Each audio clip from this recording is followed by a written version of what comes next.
ఒక్క కేసీఆర్ గారి గొంతు 48 గంటల పాటు నిషేధించవచ్చు, కానీ ఇవాళ కేసీఆర్ తయారు చేసిన నాయకులు గ్రామ గ్రామాల వందల మంది ఉన్నారు, వాళ్ళని మాత్రం మీరు అడ్డుకోలేరు. అదేవిధంగా ఎన్నింటికి మించి ఇంకా మీరు బీజేపీ కాంగ్రెస్ సోషల్ మీడియా చూడండి, వ్యక్తిగత దూషణలు, వ్యక్తిత్వ హననాలు, నోటికొచ్చిన బూతులు, ఇవన్నీ కూడా పుంకాలకు కనబడుతున్నాయి. అవేవి కూడా ఎలక్షన్ కమిషన్కి మాత్రం కనబడడం లేదు. అందుకే రాజ్యాంగాన్ని అపహాస్యం చేసే విధంగా ఈరోజు ఎన్నికల కమిషన్ వైఖరి ఉంది. డాక్టర్ బాబాసాహెబ్ అంబేద్కర్ గారు రచించిన రాజ్యాంగాన్ని, రాజ్యాంగంలో వీళ్ళకి ఇచ్చిన స్వయం ప్రతిపత్తిని అపహాస్యం చేసే విధంగా ఇవాళ పూర్తిగా ఎన్నికల కమిషన్ అనేది ఒక పార్టీకి, కొంతమంది నాయకులకు ఆధీనంలో ఉన్నట్టుగా కనబడుతూ ఉంది.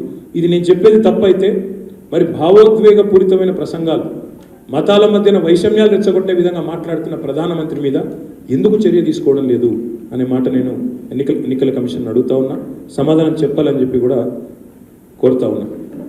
ఎన్నికల్లో భారతదేశం ప్రపంచంలోనే అతిపెద్ద ప్రజాస్వామ్య దేశం. అతిపెద్ద ప్రజాస్వామ్య దేశంలో ఎన్నికల కమిషన్ యొక్క ప్రాథమిక బాధ్యత ఫ్రీ అండ్ ఫెయిర్ ఎలక్షన్స్. మరి ఎన్నికలు ఇట్లాగే కొనసాగితే ఇటు ఫ్రీ లేదు, అటు ఫెయిర్ లేదు. ఎందుకంటే మాదేమో ప్రచారం నిషేధించాలి, మా ప్రత్యర్థులనేమో పట్టపగ్గాలు లేకుండా అచ్చోసిన ఆంబోతుల్లాగా వదిలేయాలి ప్రజల మీదకి.